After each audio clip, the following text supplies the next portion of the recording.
Il n'y a pas de forêt sur la Terre.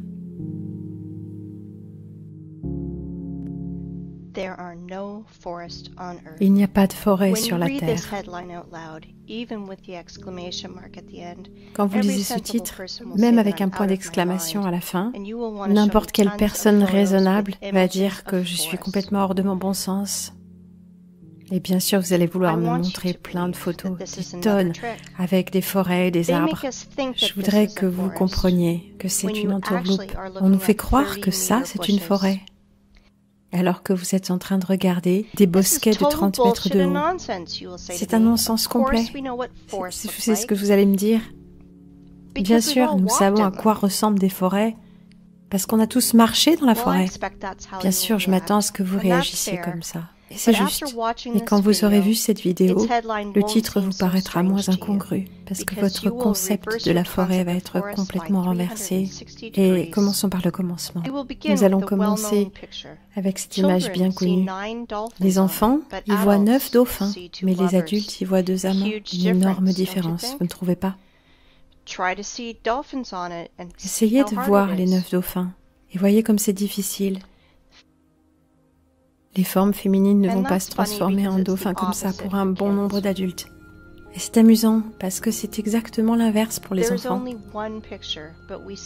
Il n'y a qu'une seule image, mais nous la voyons de façon complètement différente. Et plus encore, les enfants et les adultes ne peuvent pas échanger leur perception.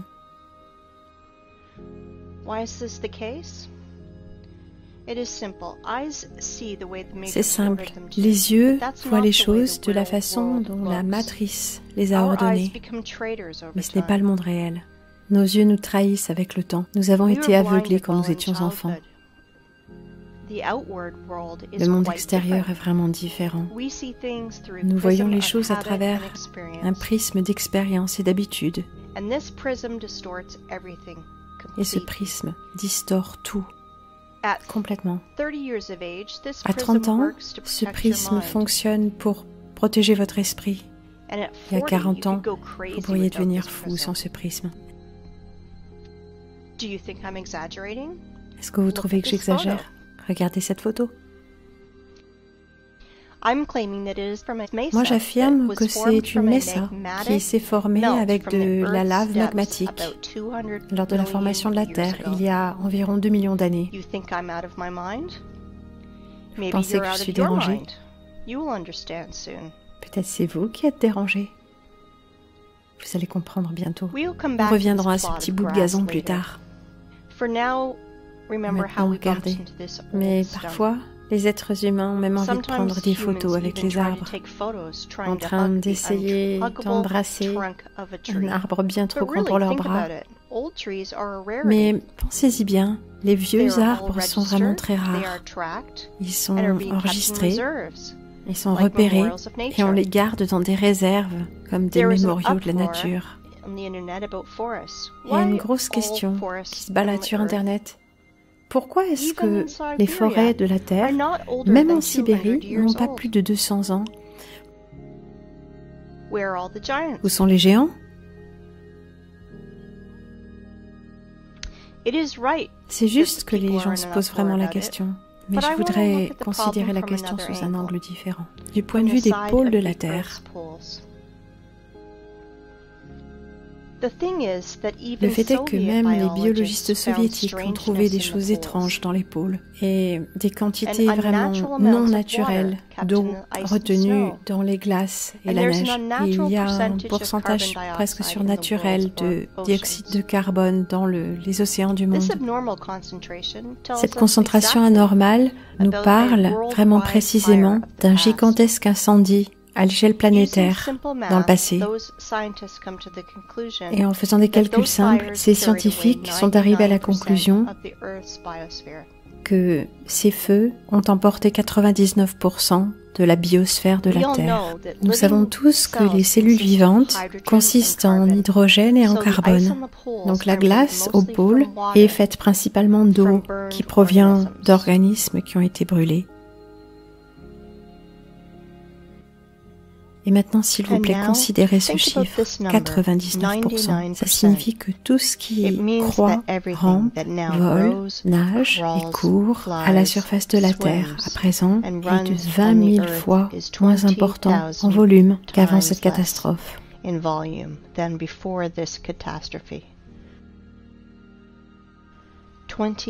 000 fois.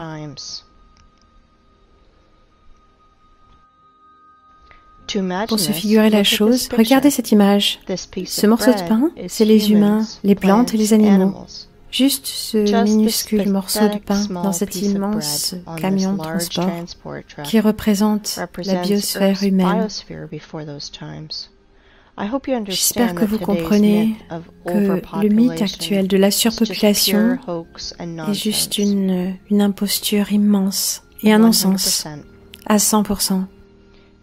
Mais voilà le problème. Les biologistes ont divisé ce chiffre par la surface des continents, ont uniquement pris en compte dans leurs calculs les terres sèches et pas toute la glace et la neige qui se trouvent sur la Terre.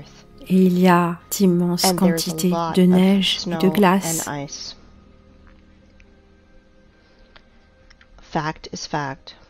Les faits sont les faits. Mais comme toujours, l'illumination peut venir soudainement. Et la pensée stéréotypée est vraiment le problème. Les forêts de 30 mètres de haut sont comme un virus, ça nous rentre dans le cerveau, spécialement dans le cerveau des biologistes, qui nous empêche de trouver une solution à ce problème. Si les plantes ne peuvent pas se développer en largeur, alors elles devraient pouvoir se développer en hauteur. Et là, ça ferait sens. Dans cette nouvelle théorie, d'hypothétiques forêts d'une impensable hauteur pourraient pousser. Nous avons trouvé ces vieilles photos. Voilà la destruction par les vandales des séquoias de Californie. Entre 1880 et 1920, ces arbres ont miraculeusement survécu au bombardement de la planète en 1816. Imaginez juste combien d'années cela prend à un arbre pour atteindre une telle hauteur. Ces hommes épouvantables sont arrivés avec des haches et des scies. 1, 2, 3, plus d'arbres. Le diamètre de la souche est 3 fois plus grand que le bûcheron. Examinons cette formule. Pensez-y, vous entrez dans une forêt qui n'a pas 30 mètres de haut, mais 100 mètres.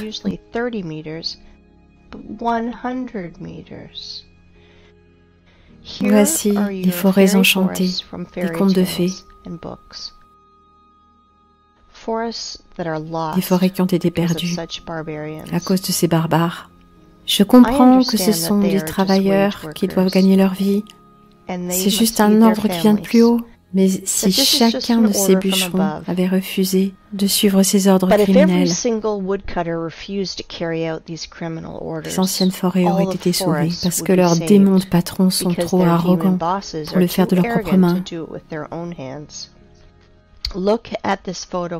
Examinez soigneusement cette photo. On dirait des bactéries sataniques qui veulent tuer l'organisme de la forêt. Pour ceux qui pensent que les arbres ont été tués juste à cause du bois, je vais vous dire, les arbres sont des générateurs d'énergie. Ils produisent une électricité constante, de l'oxygène, de la photosynthèse, de la nourriture. Ils ont un système racinaire et un programme pour échanger des données. Nos ancêtres avaient une théorie. Les arbres sont programmés pour garder l'information de tout ce qui se passe sur la planète et les enregistrer dans leur portail d'information, dans leurs fibres de carbone. Je ne sais pas pour quelle raison les séquoias que ces vandales ont laissés vivants se trouvent maintenant entourés d'une haie. On les appelle des sanctuaires de la vie sauvage. Bien sûr, les guides de ces parcs vous raconteront toutes sortes d'histoires. Résumons l'ensemble. On a trouvé des restes des arbres gigantesques du passé. Récapitulons. Les vestiges des arbres géants du passé se retrouvent, et la glace et la neige des pôles trouvent leur place dans la mosaïque.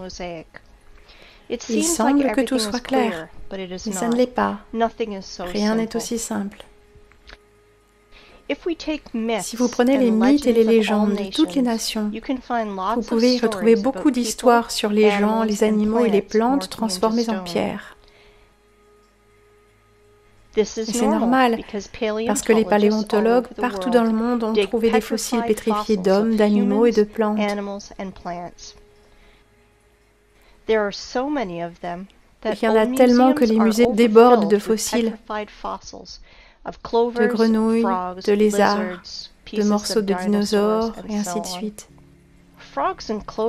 Les grenouilles et les fougères, c'est parfait. Mais où sont les arbres? Les vieux séquoias de Californie ne correspondent pas ici, car ils sont constitués de carbone. Cela signifie qu'ils ne sont pas liés à l'ère du silicium. Comment est-ce que je sais ça? D'abord, ils ont été coupés et sciés par des instruments classiques. Toutes les haches et les scies se seraient brisées sur du silicium. C'est beaucoup plus dur. Alors, où sont les arbres de silicium si ces géants de carbone ne sont pas liés à l'ère du silicium? Vous savez quoi? On les a retrouvés. Devinez où? Dans la même Amérique du Nord, en Arizona pour être précis. La zone des Ariens. Il y a tellement de choses qui se passent là-bas.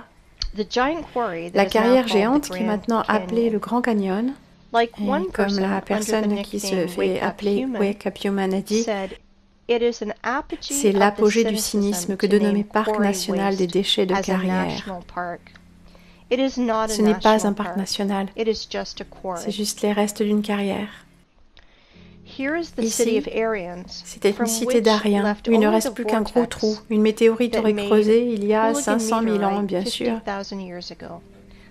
C'est ce que Wikipédia nous dit. Une connerie absolue. Ah, au fait, et voici nos arbres de silicium. Je veux vous présenter le musée à ciel ouvert, où les arbres de pierre sont ici tout simplement dispersés dans le désert, également clôturés. Tout le monde peut aujourd'hui visiter ce cirque sous le nom de Petrified Forest National Park. Dans ce parc, les fossiles pétrifiés ne sont pas communs du tout, ils sont uniques. Et si les tortues et les grenouilles se sont pétrifiées en blocs rocheux gris, alors ces arbres se sont transformés en pierres semi-précieuses.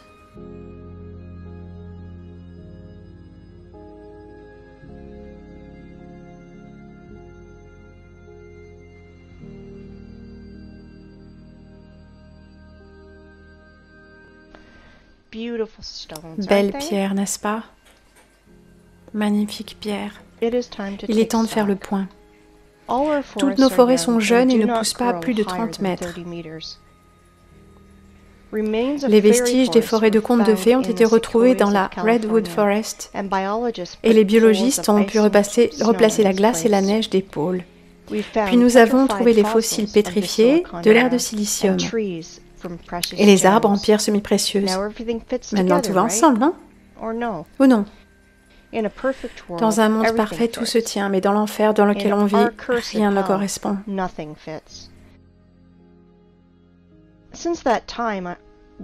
Quand j'étais enfant et que je voyais des fossiles pétrifiés dans une émission de télévision, j'étais tourmentée par une question.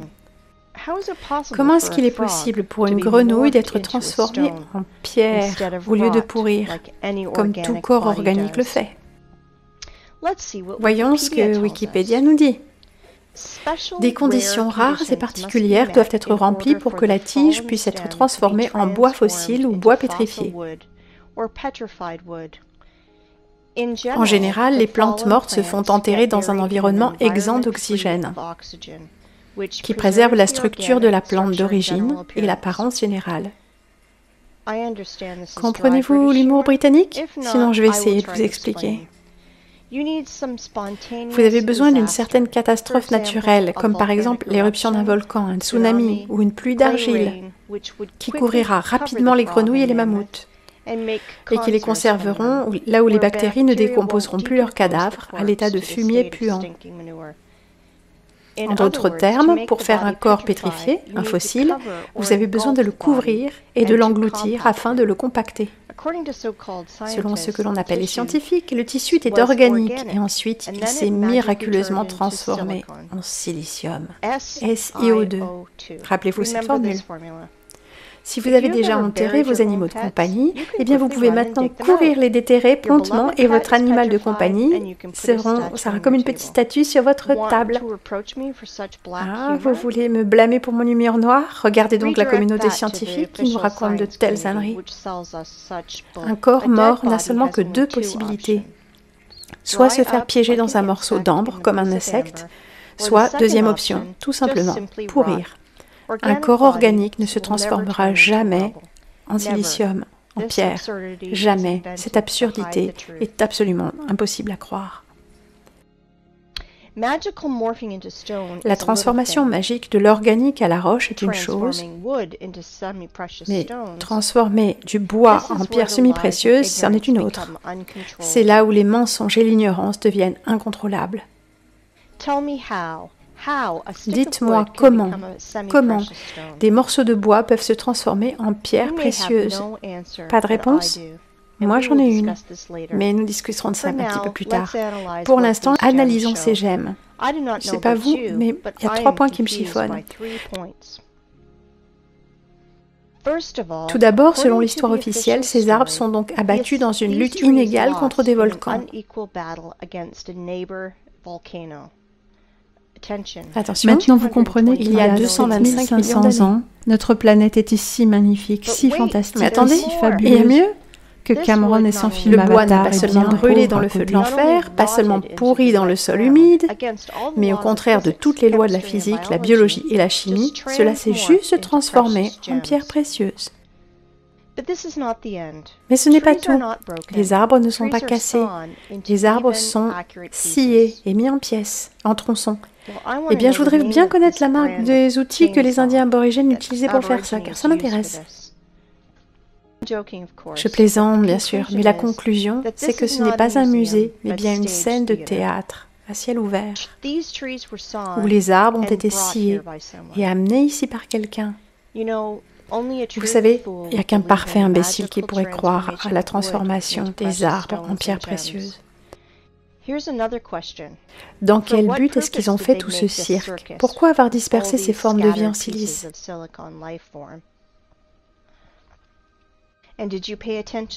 Et vous avez fait attention?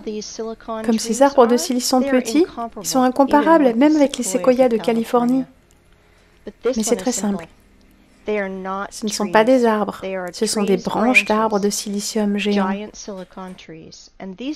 Et ces arbres étaient si grands que les séquoias américains étaient auprès d'eux, des tiges. Et tandis que les touristes sont ébahis devant ces gemmes précieuses, personne ne fait vraiment attention à l'arrière-plan, car tout est caché à la vue de tous. Pour comprendre ce que je veux vraiment vous dire, nous allons revenir à notre photo préférée de cette petite parcelle.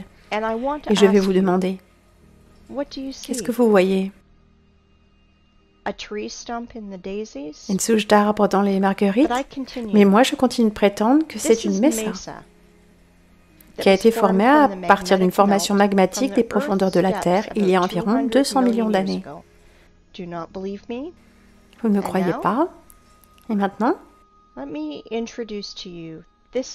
permettez-moi de vous présenter, ceci est la tour du diable, Mesa, aussi appelée l'acolite, qui aurait été formée à partir d'une fonte magmatique des profondeurs de la Terre il y a environ 200 millions d'années.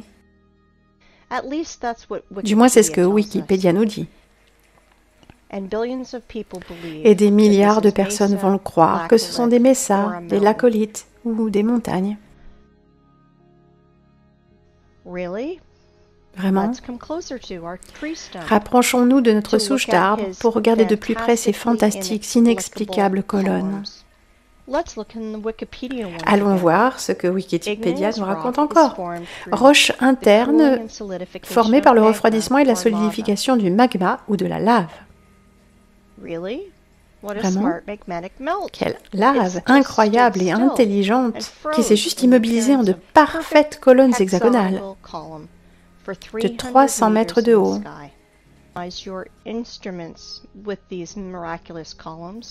Alors là, il va vous falloir synchroniser vos instruments. Un injecteur de crème avec un ventilateur géant refroidissant. Peut-être que les colonnes du Parthénon et de la cathédrale Saint-Isaac ont été construites de la même manière. Mais messieurs les scientifiques, est-ce que vous avez perdu l'esprit pour raconter des conneries pareilles? Et vous, les humains, vous avez perdu l'esprit pour croire à des conneries pareilles? Prétendre que ce chef-d'œuvre géométrique est apparu à la suite d'une éruption de lave est la même stupidité que de dire que cette voiture de course est apparue sur la piste à cause de l'explosion d'une usine Ferrari. Est-ce que vous avez déjà vu à quoi ressemble une éruption de lave? En ces temps-là, peut-être que la lave avait une intelligence artificielle? Analyse comparative. Toutes les colonnes sont hexagonales. Pourquoi exactement hexagonales? Parce que tous les chefs-d'œuvre de l'univers sont constitués de cette manière. Il n'y a pas deux flocons de neige identiques, mais ils ont tous une forme parfaite hexagonale. Les abeilles aussi, sans connaissance aucune des mathématiques, ont clairement identifié qu'un hexagone régulier a un périmètre plus petit que toutes les autres formes de superficie égale, de sorte qu'elles peuvent utiliser l'espace beaucoup plus efficacement. Elles peuvent remplir la forme de façon plus efficace. Lorsque les abeilles construisent des alvéoles, elles essayent instinctivement de les rendre les plus spacieux possibles et d'économiser le plus de cire possible. La forme hexagonale est la figure la plus économique et efficace pour la construction d'alvéoles.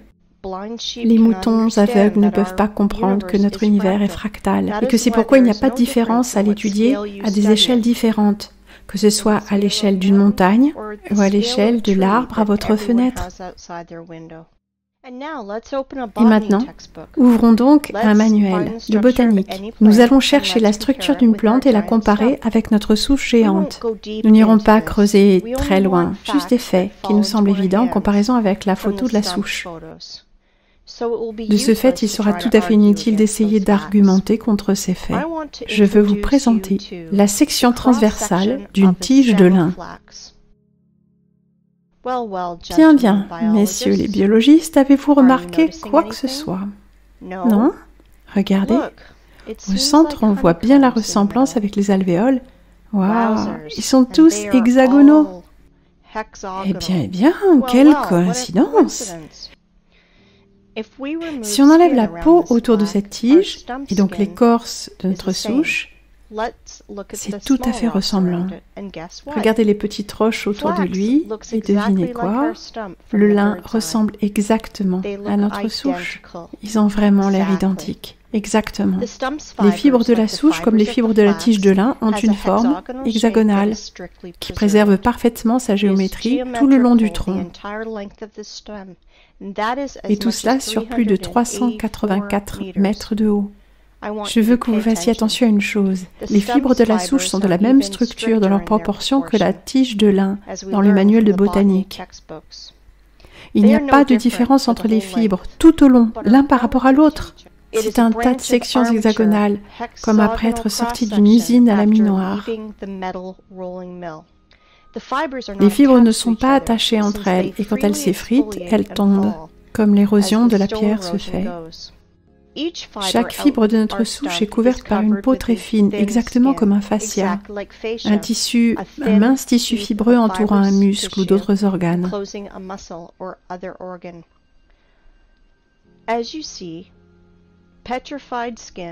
Comme vous le voyez, la peau pétrifiée en contact avec le vent et l'humidité se fissure et s'effrite et tombe. C'est une preuve directe et évidente que les fibres de la souche sont composées d'au moins deux composants, placés l'un dans l'autre. Les fibres ne vont pas dans le sol verticalement. Elles vont progressivement se courber et se transformer en un système de racines, comme font les arbres. Comme vous pouvez le voir, l'histoire officielle d'une solidification spontanée et accidentelle de la lave c'est de la connerie à 100%. Et ça tombe à l'eau très rapidement. Hollywood, en 1977, a produit un film appelé Rencontre du troisième type, avec la Tour du Diable qui en joue le rôle principal, où on nous dit une centaine de fois que c'est une montagne où l'on peut rencontrer des aliens. Mais cette foutaise est uniquement bonne pour de simples d'esprit. Mais où sont donc passés vos yeux? Monsieur les biologistes, géologues, paléontologues, est-ce que vous êtes parmi nous? Vous étudiez le monde derrière un masque de soudure? Et maintenant, regardons la taille que cet arbre a eu un jour. Nous allons utiliser la formule que j'ai mentionnée plus tôt. Le diamètre de notre souche se trouve donc à 300 mètres de la base. Si on calcule 300 fois 20, nous allons obtenir une hauteur de... Vous êtes prêts? 6 km. 6 km de haut. Imaginez-vous une seule seconde. On peut tout comprendre grâce à la comparaison. Vous ne pensez pas? La tour du diable est une souche géante d'un arbre de silicium géant avec tous les attributs d'une souche normale que tout le monde connaît. Mais il ne faut surtout pas sous-estimer la matrice qui maintient fermement les bovins dans les étables. Je suis sûre que même après ça, il y aura toujours des gens au sommeil profond qui en demanderont toujours plus. Si vous pensez que ce sont là les seuls arguments que j'ai, je vais très certainement vous décevoir, parce que j'ai encore beaucoup d'atouts dans ma manche. Et je vais profiter de chaque instant où je les jetterai sur la table. Bon, nous avons fait le tour d'à peu près tout sur cette souche. Passons à une autre. Oui, vous pensiez que c'était la seule. Vous avez seulement besoin d'enlever vos œillères et vous en verrez tellement d'autres. Permettez-moi de vous présenter la chaussée des géants en Irlande. Vous avez remarqué quelque chose de familier? Jetez un œil de plus près encore. Des colonnes hexagonales. Wow. Si vous n'avez pas remarqué les similitudes avec les fibres de la tour du diable, alors vous devez vraiment être aveugle. C'est la même souche géante, mais maintenant elle se trouve presque au ras du sol. Cet arbre a directement grandi sur la grève. La chaussée des géants se compose de près de 40 000 colonnes avec de telles proportions géométriques que toutes les abeilles du monde en seraient jalouses.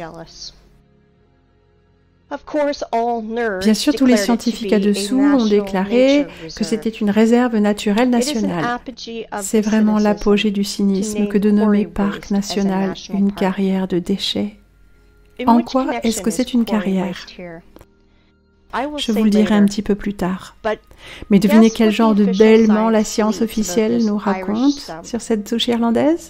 La chaussée des géants est composée d'environ 40 000 colonnes de basalte, qui est le résultat d'une ancienne éruption volcanique. Une éruption volcanique. S'il vous plaît, dites-moi comment rester calme et ne pas entrer en éruption volcanique de jurons en pointant du doigt la communauté scientifique. C'est difficile, très difficile, mais je vais essayer, de sorte que nos ennemis n'aient pas ce qu'ils désirent de nous. Je n'ai qu'une question. Pourquoi est-ce qu'on ne déclare pas que les nids d'abeilles sont le résultat d'une éruption volcanique? Parce qu'ils ne sont pas du tout différents dans leur structure. Pas du tout. Non moins étrange, c'est pourquoi les carreaux de trottoir dans la rue ne sont pas issus d'une éruption volcanique. Montrez-moi une seule différence. Maintenant, je vous propose de revenir à la chaussée des géants et les comparer, mais cette fois avec de la vraie lave. Est-ce que vous vous rappelez comment éclate la lave et comment elle se solidifie? Et voilà. À gauche, la chaussée des géants. À droite, une solidification de lave.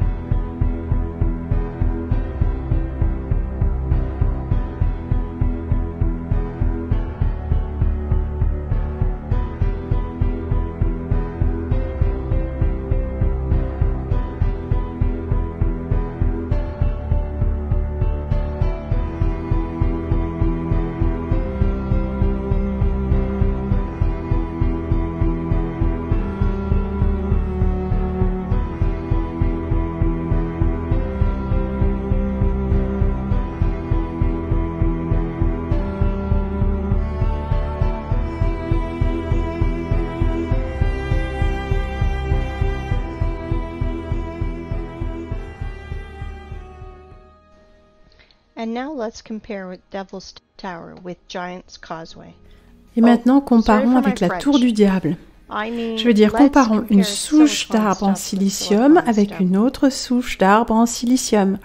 Quelqu'un croit-il encore à la fontaine de lave? Si je n'en savais pas tant sur les arbres géants de silice, je préférais plutôt croire à l'injecteur géant et à la crème et au ventilateur qu'à un fichu volcan. Si vous pensez que ces deux arbres de silicium géants sont les seuls, je veux vous montrer que vous vous trompez. Il y en a des tas d'autres sur la planète. Et ce qui est drôle, c'est que les gens normaux ne réalisent pas du tout que ce sont des souches. Mais la science officielle a sérieusement réalisé qu'il fallait trouver un moyen de cacher ces arbres aux gens qui poseraient trop de questions. Ils ont inventé un nom génial pour ça. Les falaises de basalte. Je veux que vous fassiez attention à ces deux images, où les fibres pendent du plafond. Comment peut-on expliquer cela avec la version volcanique? La lave ruisselait, dégoulinait et dégoulinait encore, mais ces gouttes ne touchèrent jamais le sol. Et certaines d'entre elles sont restées coincées, tandis que d'autres ont réussi à se frayer un chemin presque jusqu'au sol. Regardez cette photo. C'est juste une photo normale avec cette fille. C'est bien. Mais la seule chose dont elle ne se rend pas compte, c'est qu'elle est assise au pied d'une souche d'arbre géant de silicium. Toutes les preuves sont là, mais le prisme de la matrice ne nous permettra pas de voir les 9 dauphins. Il y a des tonnes de souches de silicium dans le monde que l'on peut retrouver sur le net. Nous avançons donc. Je veux vous présenter un miracle hexagonal de la nature sur Terre, de plus, d'une nature en silicium. Voici donc le plus grand lac salé du monde, Salar de Uyuni, en Bolivie. Comme vous le voyez, les manuels scolaires et les émissions de TV dans le genre de Discovery Channel ne vous ont pas tout dit. Comme fait précédemment, nous allons voir ce que Wikipédia peut nous apprendre sur ces hexagones. Mais le problème, c'est que Wiki ne mentionne rien au sujet de la structure hexagonale de ce lac. Tout est silencieux comme un poisson, comme s'il n'y en avait pas. Mais ils sont là, absolument. Vous ne croirez pas, mais le silence établi n'est pas seulement sur Wikipédia. Après des heures de recherche, je n'ai absolument rien trouvé sur ces structures. Et le seul endroit où j'ai trouvé une phrase, c'était pour dire « Regardez comme c'est intéressant la façon dont le sol a séché et craqué avec le sel et le soleil. » Et là, ça m'a stupéfiée. Tout d'abord, sous les rayons du soleil, la surface se craquelle comme ceci. Mais pas en une forme hexagonale, tel un nid d'abeille. Deuxièmement, les fissures se creusent la surface, mais ici, c'est l'opposé. Cela ressemble plus à des fascias, comme ceux de la souche en silicium. Et troisièmement, pourquoi à la surface, le sel a-t-il une forme hexagonale? Si l'histoire officielle n'a pas d'explication raisonnable, permettez-moi de vous présenter mon avis. Comme le dit notre ami, il n'y a pas de lac salé sur Terre, mais de simples réservoirs de boue en décantation. Et je suis d'accord avec lui, mais pas dans ce cas. Je pense que vous avez déjà réalisé que la forme hexagonale est un attribut qui appartient exclusivement à un organisme vivant, tel qu'un nid d'abeille, la structure d'un flocon de neige ou une fibre de plante. Comme nous le voyons de nos propres yeux, Salar de Uyuni n'est pas qu'une immense surface salée, mais c'était un être vivant de silicium qui a été tué et mis au rebut par les adeptes de la technocratie et leurs machines. Maintenant, vous comprenez à quel point nous sommes loin de la réalité? Si nous ne pouvons même pas imaginer un arbre géant, alors que dire d'une créature salée de 10 000 km de surface et d'une hauteur qu'on aurait du mal à pouvoir imaginer? 10 000 km. Now you understand that 7,500 years ago, our planet was so fantastic, fabulous, and beautiful that Cameron with his avatar is a poor substitute. All that is left to us Et tout ce qu'ils nous ont laissé, c'est un désert que nous avons transformé en un parc à ferraille. Qu'est-ce que je veux dire, mis au rebut par leurs machines? Eh bien, pour être bref, pendant qu'on dort dans cette société matrice, travaillant 5 à 9 heures tous les jours, faisant des choses inutiles et rêvant de rêves inutiles, notre planète est littéralement grattée, curée et évidée avec des niveleuses géantes et toutes sortes de machines. Je vous montrerai tout ça un peu plus tard. Et bien maintenant que la partie théorique est terminée, il est temps pour nous d'aller au point culminant du voyage. Et avant tout, nous allons revenir à notre toute première souche et voir quelque chose de nouveau. Je parie que vous ne l'avez pas remarqué. Nous avons vu beaucoup de souches, mais celle-ci est spéciale. Elle a une surface plane sur le dessus, ça signifie qu'elle a été coupée. Oui, exactement. Coupée ou sciée. Et maintenant, notre imagination nous demande, qui l'a coupée? Pourquoi? Et avec quoi?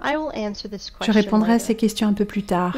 Nous allons garder ces questions en tête parce que cette souche qui a été coupée n'est pas la seule de la planète.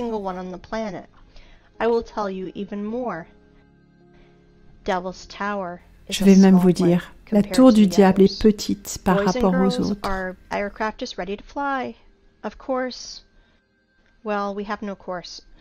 Notre avion est prêt à s'envoler. Nous allons nous envoler autour de la planète. Attachez vos ceintures et accrochez-vous, car tout ce que vous allez voir renversera votre notion des rochers et des montagnes. Allons-y. Alors que nous volons, jouons à un petit jeu.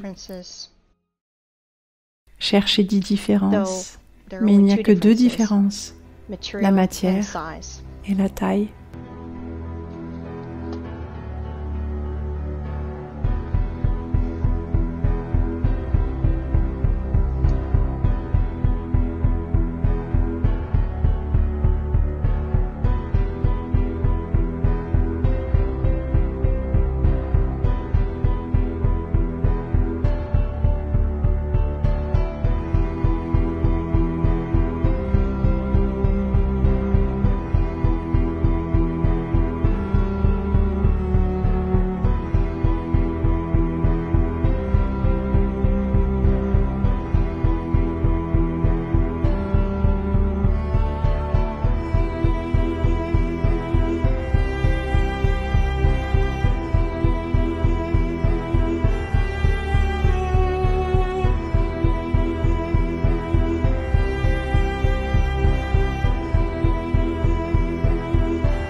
Ces souches sont présentes partout sur la planète. Il y en a des centaines. Les scientifiques les ont appelées mesa, ou table en espagnol, parce qu'ils ont un sommet plat, plat comme une table.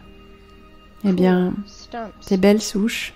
Et maintenant, permettez-moi de vous rappeler, nous pensions que nous avions vu les forêts, et même marché dans les forêts. Alors, quelle importance si ces forêts n'ont que 30 mètres de haut? Est-ce que cela fait une différence? Nous sommes contents de ces forêts-là. Nous apprécions leur beauté. Nous sommes habitués à ces forêts, donc nous n'avons pas besoin d'en avoir d'autres. Et puis nous avons découvert que cette vieille forêt a été préservée aux États-Unis. Cette forêt qui est décrite dans les mythes et les contes de fées, le géant séquoia de 100 mètres. C'est exactement ce genre de forêt qui nous vient à l'esprit quand on entend parler des contes de fées, des forêts des contes de fées. Mais notre esprit s'arrête sur ceux-ci. La matrice nous y oblige, mais nos barrières mentales ont fondu car la tour du diable, en tant qu'arbre vivant, faisait 6 km de haut.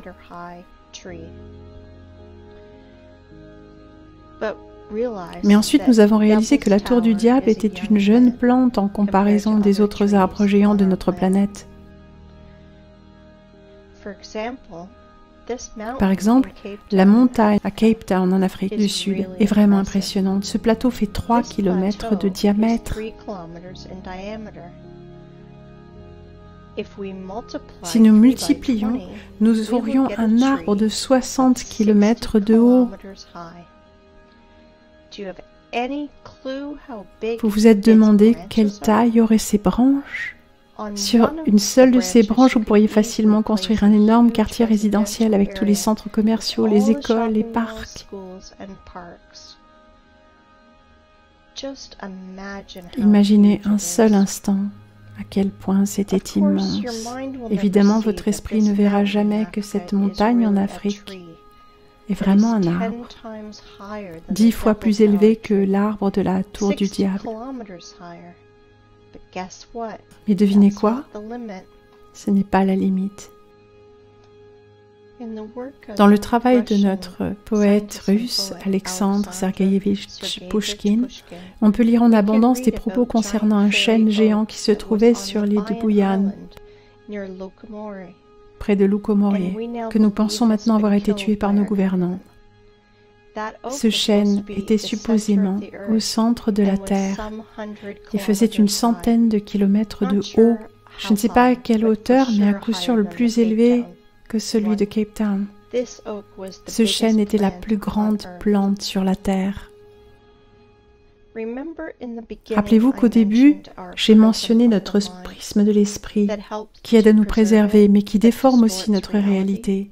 Demandez à n'importe qui de vous montrer des arbres sur la photo de droite. Il posera immédiatement le doigt sur le vert que l'on peut voir au sol, sans se rendre compte que ce ne sont que des pauvres petits buissons. Ça ressemble plus à de la mousse comparé aux géants, mais certainement pas à une forêt.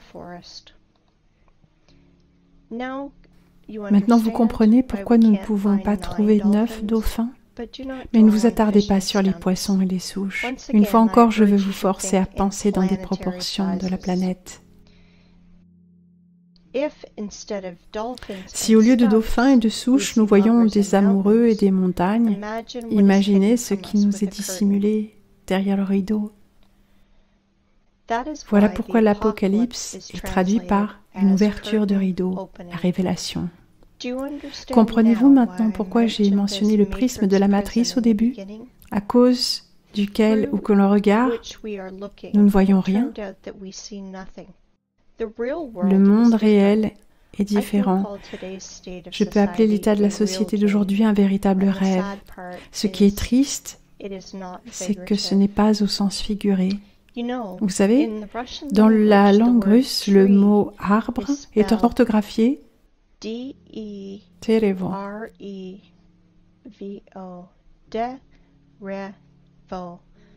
Le mot arbre ancien est orthographié Terevo. Et le mot ancienneté, arbres anciens, Derevnost. Cela signifie dans le langage russien, la langue des Aryens, le temps où les vieux arbres géants ont grandi. Intéressant, non? Eh bien, nous allons mettre toutes ces belles paroles en arrière-plan et continuer notre vol. Well, let's put all that in our pocket and continue our flight. Je pense que vous allez me demander, peut-être est-il temps de poser ces questions? Qui a coupé les forêts? Pourquoi? Avec quoi? Non, il est trop tôt. Nous savons que toute la surface de la planète a été couverte par de la végétation géante. Donc nous pouvons nous demander où sont passées toutes ces forêts.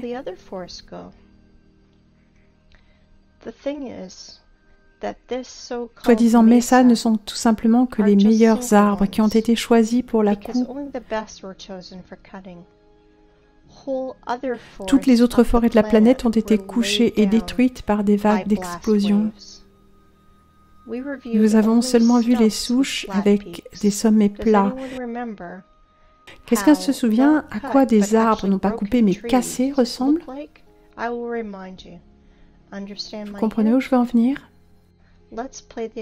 Jouons à nouveau au jeu des 10 différences.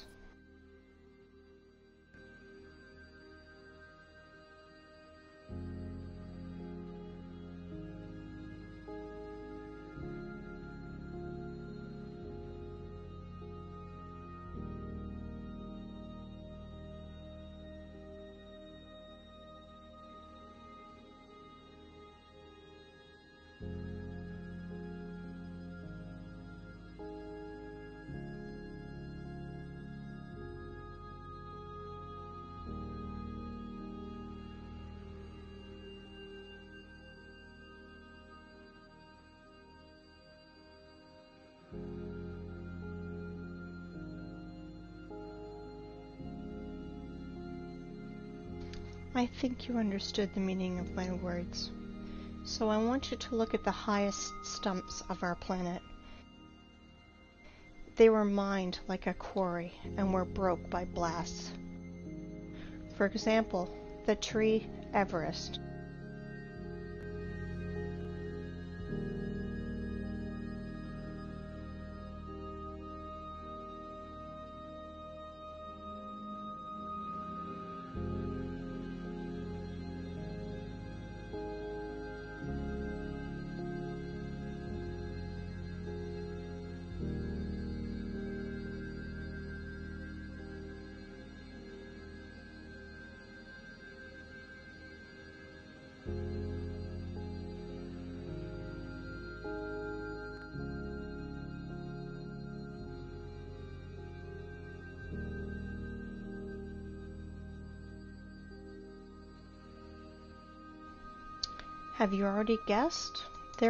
Comme vous l'avez peut-être déjà deviné, il n'y a pas de rochers sur notre planète.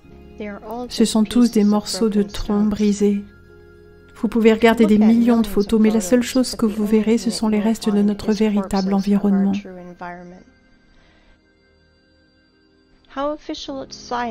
Comment est-ce que la science officielle explique l'origine des rochers? Je pense que vous l'avez deviné aussi. Maintenant, vous comprenez pourquoi nous sommes tellement charmés par les rochers, pourquoi tous les biens des élites sont placés dans les montagnes, en hauteur, pourquoi les matériaux les plus propres et les plus nets pour la construction sont des morceaux de pierre. Parce que même s'ils sont morts, ils émettent encore une énergie très puissante. Pour nous, êtres humains de carbone, mortels, la pierre est un pont entre les formes de vie en silicium et celles de carbone. Et maintenant, une chose importante que vous devez apprendre, comment distinguer les roches des montagnes. Ce sont deux choses complètement différentes. Les roches sont composées de solides morceaux de pierre en lambeaux, avec des fragments de fibres qui montent jusqu'au ciel.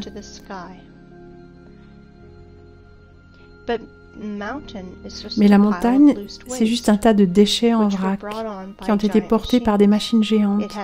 Il y a une forme de cône presque parfaite. C'est une structure en vrac.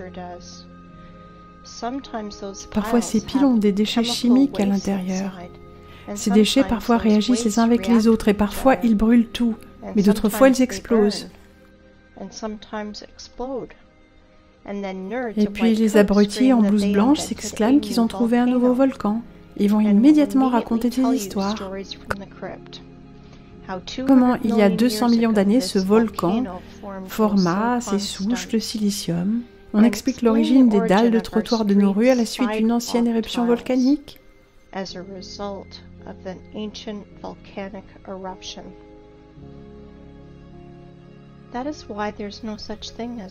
C'est pourquoi il n'y a pas de volcans, de rochers et de montagnes sur notre planète. Vous pouvez jeter ces mots-là. D'accord, volons, continuons à voler. Donc de notre point de vue, vous avez vu qu'absolument tous les rochers de notre planète ne sont que des cadavres de formes de vie en silicium. Ce ne sont que des arbres tombés. Non, pas tous. Pas tous avec une structure hexagonale comme celui de la tour du diable. Certains de ces rochers ont une structure lamellaire ou une structure spongieuse, comme nos champignons, comme le foie est différent du cœur ou des poumons, de sorte que notre monde antique était si diversifié. Nous ne pouvons pas identifier ou même imaginer les nombreuses espèces et sous-espèces. Et maintenant, imaginons la quantité de bois qui doit rester après la chute de tels arbres. Imaginez la quantité de bois que ça a fait. Où sont donc tous ces matériaux ? Vous savez, ce sujet a été largement dévoilé par Pavel Ulyanov. Sa chaîne YouTube est Wake Up Human. Il a révolutionné le thème de la géologie et des machines excavatrices. Permettez-moi de vous présenter cette machine géante sur cette photo. C'est un Bagger 288, une des plus grandes excavatrices du monde. Et voilà comment fonctionnent ces machines. Elles creusent parallèlement à la paroi de la carrière, avec des roues géantes raclant la roche et le sol en laissant les parois concaves, en creusant des parois concaves.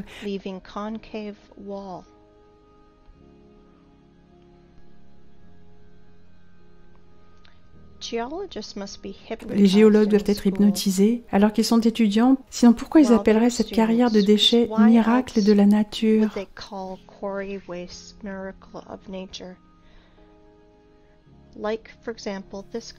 Comme par exemple cette falaise en Australie. Vous voulez rire? Si vous ne croyez pas à mes dires sur le sujet, allez sur Google et tapez Wave Rock, puis vérifiez l'explication officielle. C'est 100% incroyable la facilité avec laquelle les gens adhèrent à ça. Certaines personnes me demandent quelle pierre fut une partie de plantes vivantes et quelles pierres ne le sont pas. Je vais juste vous dire qu'il y a à peu près 7500 ans, il n'y avait pas de pierre. Tout ce que vous pouvez trouver actuellement était une partie de notre écosystème. Mais ensuite, les gens se sont dit qu'ils voulaient devenir Dieu eux-mêmes et ont tout fait foirer. Je voudrais vous demander, ouvrez vos esprits. Ils vivent, nous dormons. Mais ils ne vivent pas seulement, ils sont également en train de tuer notre planète. Ils le font même en ce moment, pendant que vous regardez cela. Réveillez-vous les humains, vous devez remettre en question toutes les connaissances qu'ils vous ont données à l'école primaire, au collège, au lycée.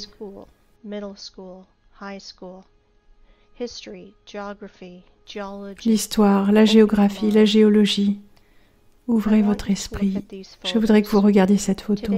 Aujourd'hui, il y a beaucoup d'artefacts que nous ne pouvons pas reproduire en raison du manque de certaines technologies, d'équipements ou de spécialistes en la matière, et qui nous montrent l'évidence que notre civilisation est moins développée qu'il fut un temps, que fut un temps.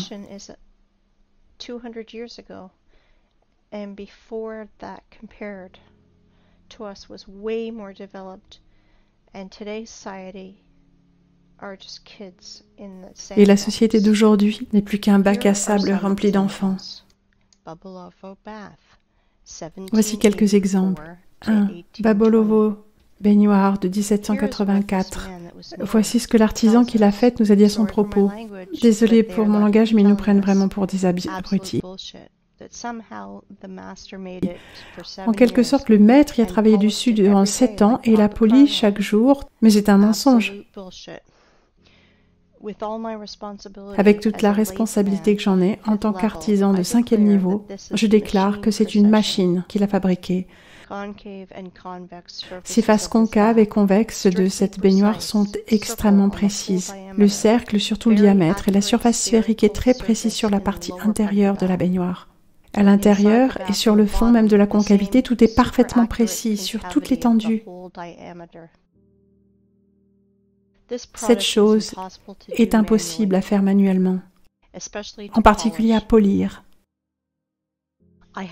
J'ai l'impression qu'elle est tout juste sortie hier de la machine qui l'a faite. Le polissage est le même que celui des colonnes du château de Saint-Isaac. Il est impossible de le faire sans la qualité d'un polissage à grande vitesse et sans instrument de meulage. 2. La colonne d'Alexandre, 1834. Son poids, 600 tonnes, 27 mètres de haut. Granit. Impossible à faire manuellement. Cette colonne a une forme renflée, c'est tout simplement impossible de le faire manuellement. 3. Pérou, Ollantaytambo, ensemble polygonal de blocs avec un poids de 40 à 120 tonnes. Le niveau de réglage, vous pouvez le voir par vous-même. Les blocs sont alignés en 3 dimensions. 4. Capella San Severo, fabriqué à partir d'un seul morceau de marbre. Ceci est impossible à faire sans machine avancée, CNC. Sur les 50 dernières années, il n'y avait rien de semblable pour reproduire cette complexité d'exécution.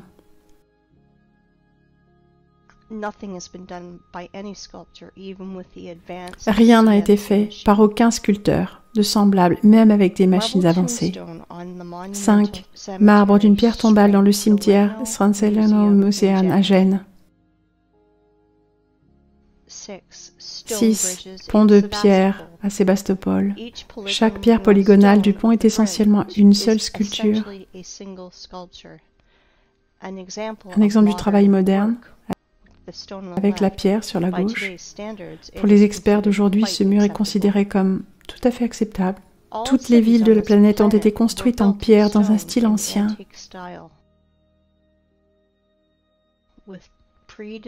Avec des configurations préconçues de rues, d'avenues, des talus et ainsi de suite.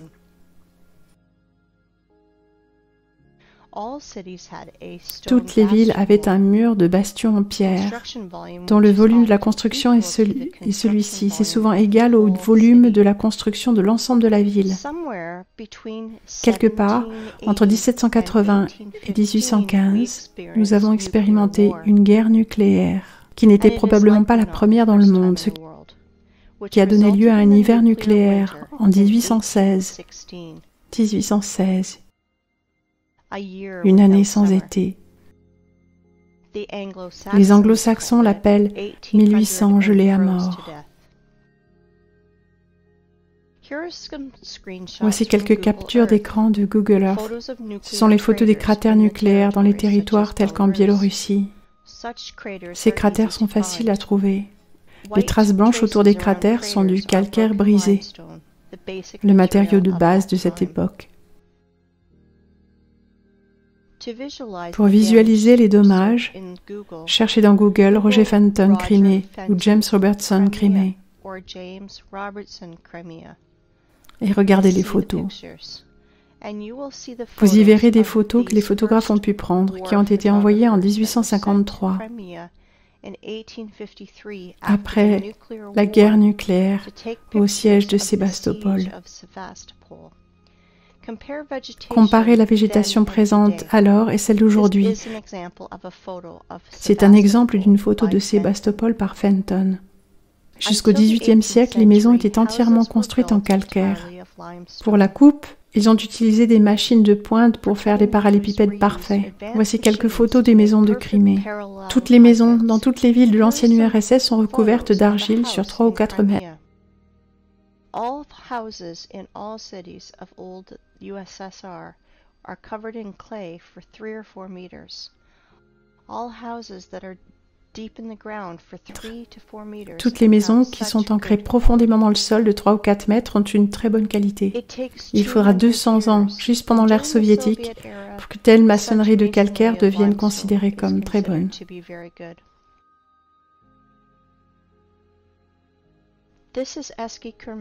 Ceci est Eskişehirmen. Les guides illettrés vous diront qu'il s'agit de l'une des villes troglodytes de la Crimée où vivaient les gens. Lorsque je lui ai demandé comment cette piste fut faite, on m'a répondu que cela a été fait par les chariots de la noblesse locale.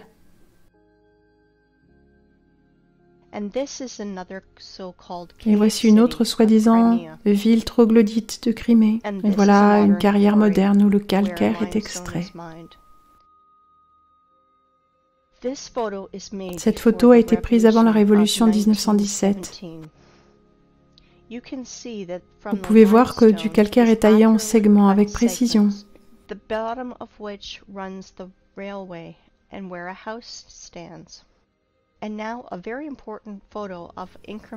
Et maintenant, voici une importante photo de la carrière Ingerman, le nom Champagny, creusé en 1880. Vous pouvez clairement voir les passages taillés au travers de la colline d'une centaine de mètres de largeur et 80 mètres de hauteur.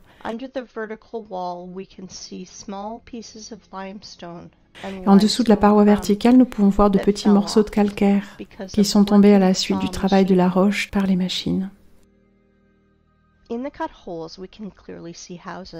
Dans les trous creusés, nous pouvons clairement voir les maisons. Certains de ces trous sont des débuts de catacombes.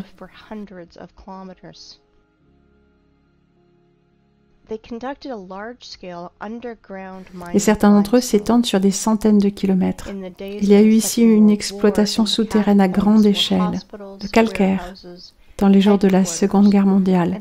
Dans les catacombes, il y avait des hôpitaux, des entrepôts, les camions conduisant librement à l'intérieur et en dehors. Par ailleurs, il y a des anciennes catacombes dans toutes les villes du monde.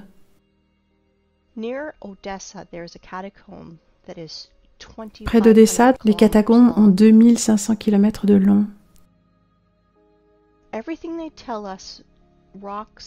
Tout ce qu'ils nous disent sur les rochers, les canyons, les ravins, les falaises, ce ne sont rien de plus que des carrières. Il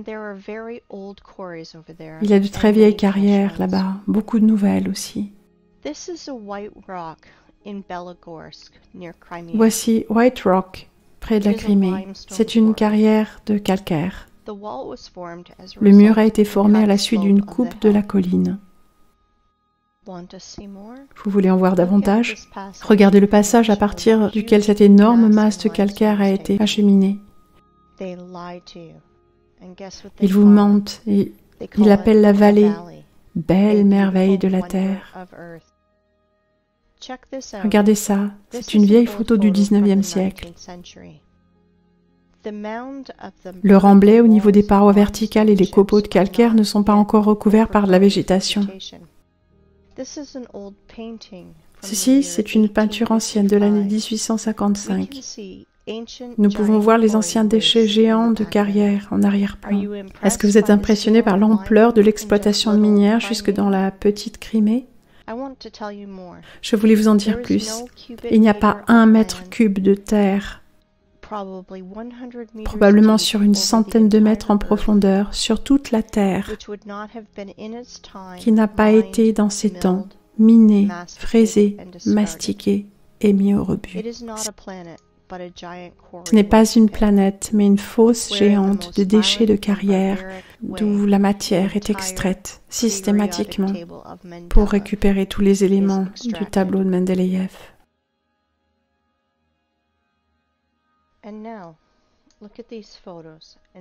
Et maintenant, regardez ces photos et prêtez attention à la structure des carrières et des mines. Les excavatrices rotatives qu'ils ont taillées en étages sont énormes. C'est une structure vue sous plusieurs angles, à droite et au-dessus. Et maintenant, je peux vous montrer des montagnes, des crêtes, des gorges, des canyons, des falaises, presque inhabitées de nos jours, qui sont souvent nommées par le nom de la personne qui en a fait la découverte. Comment tous les universitaires et les professeurs en géologie et d'autres scientifiques abrutis ne le voient-ils pas? 1. Montagne sur la péninsule de Kola, je n'en connais pas le nom.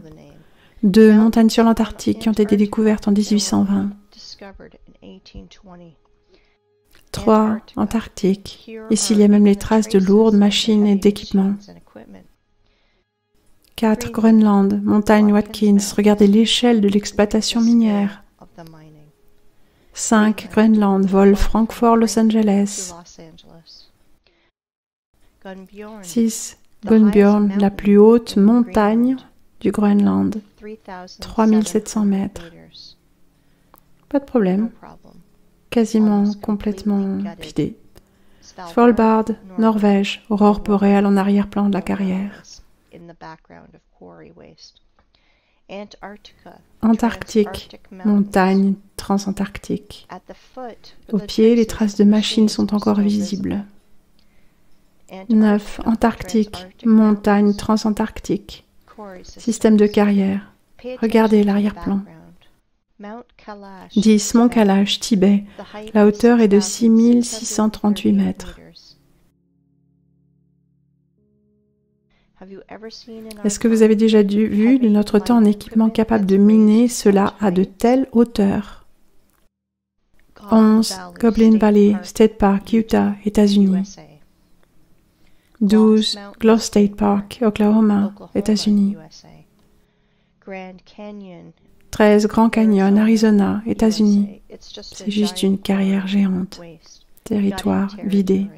Des millions de touristes pensent que c'est presque un miracle du monde, une merveille de la nature, juste parce qu'on leur en dit ça.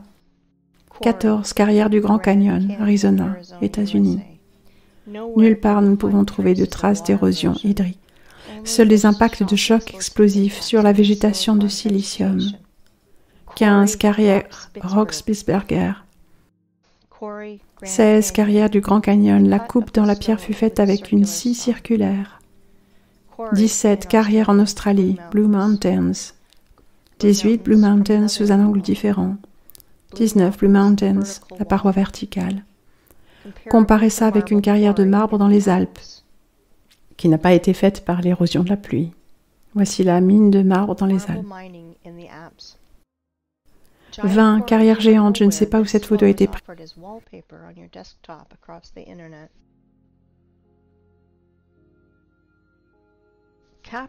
21. Caprock Canyon, State Park, Texas. Encore une fois, un parc national créé à partir de déchets de carrière aux États-Unis. 22. Dans certaines carrières de déchets où il y a beaucoup d'humidité, les gens font de l'agriculture. Banao et rizière en terrasse. 23. Encore Banao et rizière. Et cela est le canyon de Chelly, monument national, États-Unis. 24. 25. Là, les scies ont apparemment creusé, soi-disant appelé Hill Paints. 26. Montagne Ravine, Afrique du Sud. 27. La rivière Orange et les montagnes. 28. Timna en Israël. 29. Carrière Green Canyon en Chine. 30. Carrière inondée, réservoir Charak en Ouzbékistan. Carrière inondée, un autre angle. Comme vous le voyez, il n'y a pas de montagne naturelle, de gorges, de canyons, de falaises, de ravins sur cette planète. Vous savez, alors que les gens argumentent sur Internet, comment la Terre est plate, comme une crêpe ou peut-être un peu concave, nos maîtres dévorent littéralement notre maison et la transforment en un désert et un cimetière de métal. Devinez, il semble qu'il existe des carrières sur notre planète de la taille de plusieurs pays. Par exemple au Tadjikistan, Afghanistan, Ouzbékistan, Turkménistan, Kazakhstan, Iran. Il n'y a presque plus de sol dans la plupart des régions de ces pays, car sur 100 mètres de profondeur, les couches de terre et de végétation ont toutes été raclées. Cela ressemble à la mer d'Aral et à la mer Caspienne, qui ne sont que des carrières inondées géantes. Oui, oui, toutes les régions du monde qui sont peintes en jaune sur Google Maps sont des restes de carrières géantes. un plateau Usgur. Au milieu de l'image, il y a un groupe de voitures. Si vous remplissez cette carrière avec une couche d'eau de 15 cm de haut, vous obtiendrez une analogie de la mer d'Azov. Et voici la mer d'Azov, ancienne carrière inondée. 2. Le fond est lisse comme une table sur laquelle les machines excavatrices rotatives ont roulé. La profondeur maximale est de 15 mètres. Du thorium a été extrait ici. 3. Le bord du désert de Karakum, une aire de 350 000 km². L'impression, c'est que tout a été défoncé ici. 4. Carrière. En réalité, carrière pour le reste de la population, canyon, la merveille du monde, Turkménistan. 5. En réalité, carrière pour la population, plateau Tuzbaïr, Kazakhstan. 6. États-Unis, Monument Valley. Autrefois, cet endroit fut tapissé d'arbres en silicium de plusieurs centaines de mètres de haut. 7. Même Monument Valley, États-Unis. 8. Namibie, ce désert est en bas de la carrière. 9. Égypte, la couche supérieure a été retournée au sol et tous les êtres vivants avec, et aussi brûlés par des explosions nucléaires. 10. La plupart de l'Australie est presque complètement coupée et grattée. Pas de sol, seul un désert rouge. 11. Australie. 12. Nigeria, désert. La conclusion, c'est que les déserts sont 100% artificiels.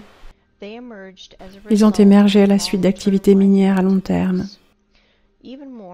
Encore plus, vous pouvez facilement, en toute sécurité, remplacer les mots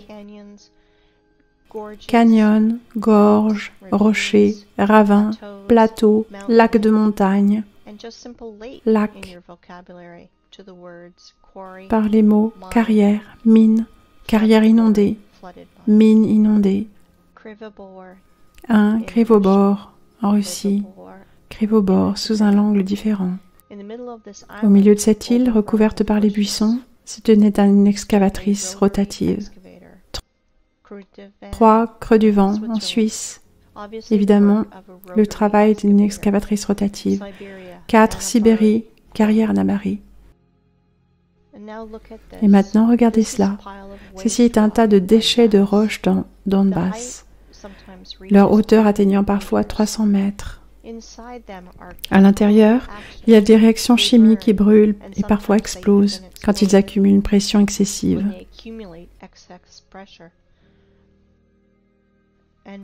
En voilà d'autres.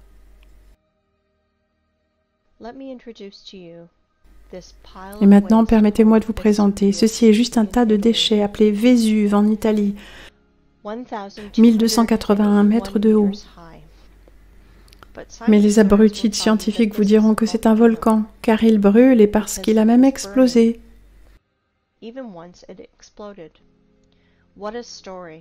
Quelle histoire! Pourquoi les gens marchent là-dedans et si facilement? C'est au-delà de toute compréhension. Et je vous laisse maintenant regarder le plus gros tas de déchets qui a été appelé officiellement Terricon sur notre planète.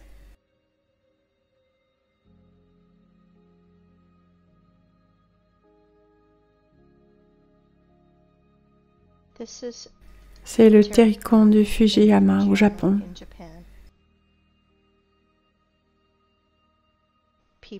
Les gens, si vous pensez que nos maîtres vous mentent, vous êtes toujours en train de dormir.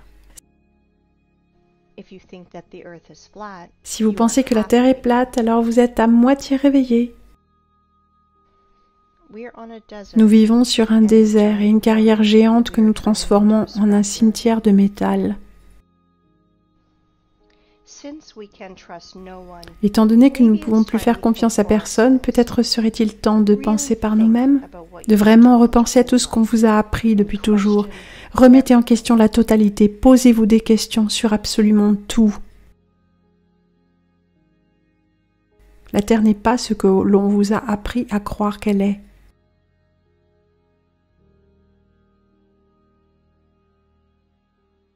Ouvrez les yeux. pensez, réfléchissez. Vous dormez toujours?